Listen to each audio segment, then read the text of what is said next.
Miss Brown. I love math class. Today we will discuss Math Standard 6EE4, equivalent expression. What this means is to identify when two expressions are equivalent. When the two expressions name the same number regardless of which value is substituted into them. In other words, when the two expressions name the same number regardless of which value is substituted into them, you get the same results. Before we begin, there's some definition that you must be aware of.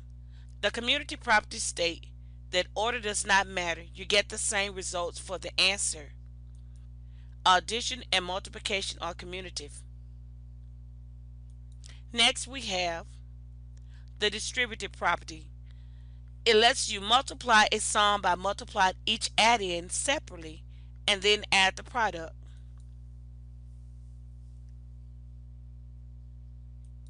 The associative property states that you can add or multiply regardless of how the numbers are grouped.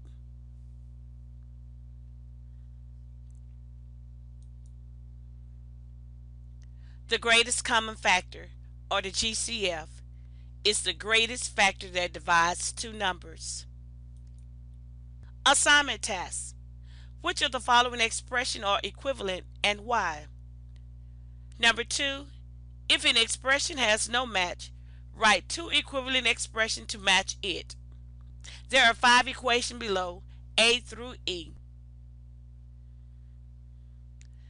By the end of this presentation, you should be able to explain which expression or expressions are equivalent. Also, you should be able to tell in which of these problems which property was used to complete the expression. Let's pause for a minute for you to think about it.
If you need longer than a minute to solve the expression, pause the presentation before going to the solution.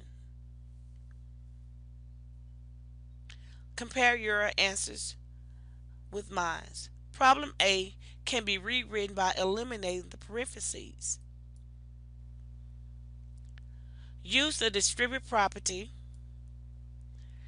and your answer is 2x plus 8. Problem B.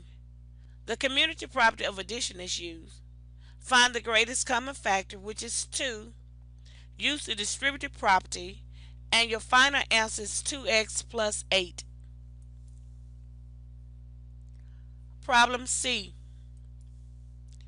Choose the greatest common factor of 2 and 4, then factor out 2. Your final answer is 2 open parentheses x plus 2 close parenthesis. Problem D. The commutative property of addition is used. Now our problem read because there's an understood 1 on the second half of it, so we take that 1 and combine it with the 3, so that gives us an open parentheses 3 minus 1 close parentheses times x plus 4 close parentheses. Now we're going to use the distributive property, which will give us 2 times x plus 4. Use the distributive property again, and our final answer is 2x plus 8. Problem E has nothing to solve. The final answer is x plus 4. A recap of all of the information that has been presented. Your first assessment question: which expression were equivalent? Answer choice A, B, and D was correct.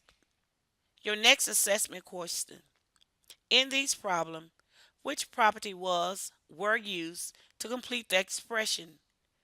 Answer choice D was correct. Thank you for tuning in to Miss Brown I Love Math class.